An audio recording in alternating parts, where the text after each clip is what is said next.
हमारे चैनल को सब्सक्राइब करें और बेल आइकन दबाएं।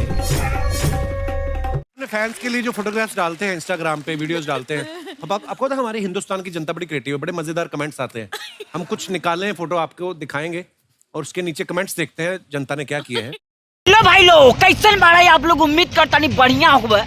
अब भैया हमारा नाम दीपक बल्लारसी तुरमखार, और भैया रेलने वाला और हंसाने वाला वीडियो दीपक बल्लारसी देखा सकता है। तो भैया जानते हैं हम आए बगीचा में, हम सोचे भैया आम तोड़ ले, कुछ मेहरारू लेके जाए, लड़का बच्चा खावे, आम खरीदक ना पड़े। अब पैसा रही तब न खरीदा यार। अब भैया हमरे लगे गाँव के सकते लौंडा, हम लगे पैसा कहाँ रही।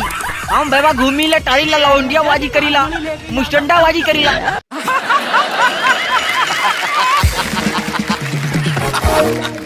लेकिन भाई इंस्टाग्राम पे चलो था सुट्टाबाजी। अब भाई गाना चालू। अरे देखला ला, अरे तेरी भाई बता रहे होटल लाली पे दिया था,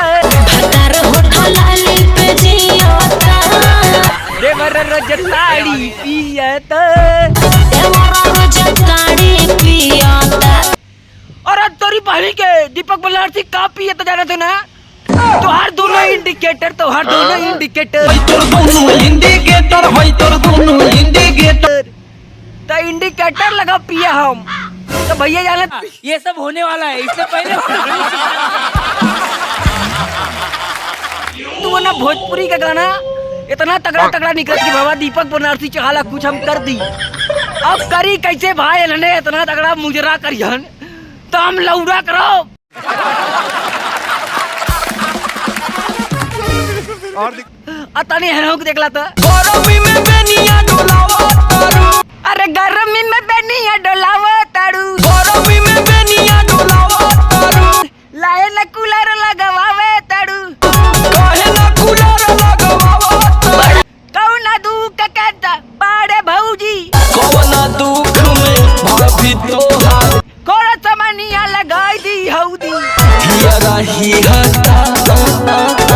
अब बताओ भैया ले करी पहली के भौजी से काहे कूलर ना लगवाओ तू, काहे बेला डोलाओ तू, कूलर ले भैया पूछत है भैया ले ला बदलिया ले जला सारे छिनरा दे महाराज। ओ भाई गॉड, और दिखाइए। करे सारे तोले ना सुधरवा का दीपक बल्लारसी इतना तो लेके रेला तो, इतना तो लेके ठेला तो, तब वो तोले दिमाग आईती बना रहा तो। अरे आईती पे कैसे रही बेटा? दीपक बल्लारसी जब तक रही आईती में ना रही।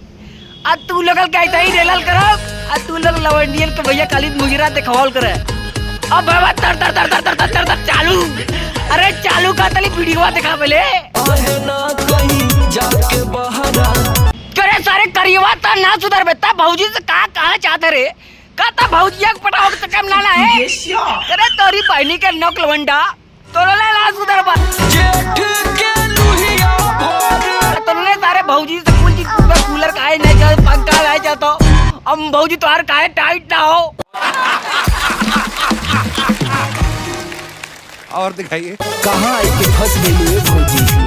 तोले भौजी से कुल पूछवा, तोले भौजी के बिना तोने पागल है काहे? तोले के बियाह शादी तोने हो ही नहीं, तोने रडुआ रहा का बाबा ले ला सुधरिया और ले बाबा का करी रहा, दिमाग खजुआए लगल कि यही मुंह में थूक जाई।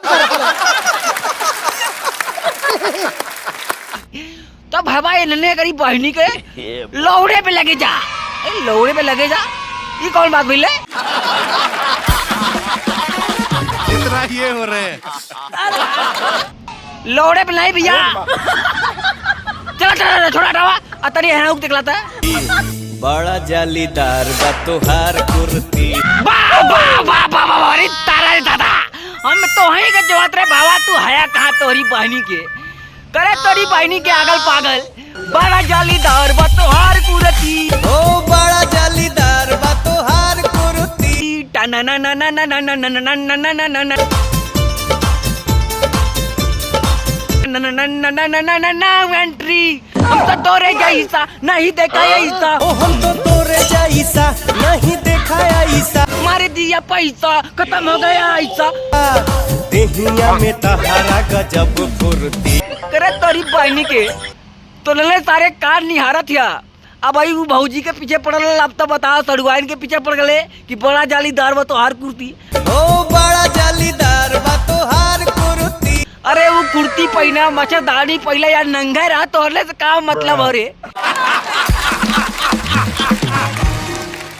और दिखाइए। तो लले सारे ना सुधर बा, अब तो लले सुधरा चाहे मत सुधरा, अब दीपक बनारसी सुधर गए। अब भैया अगला वीडियो तुम तगड़ा वाला फार्म फाड़ रही और चैनल में नया हो तो पहले सब्सक्राइब कर ला। काय बता भैया सब्सक्राइब करबा तब ने नोटिफिकेशन जाई टन टन और घंटिया वाला दबा दिया और आल पे सिलेक्ट करके ना पिन सब्सक्राइब करबो तो एकदम तगड़ा वीडियो जाई। कर घर ऑल इंडिया पदियम पर। और क्या मिला ये करके? क्या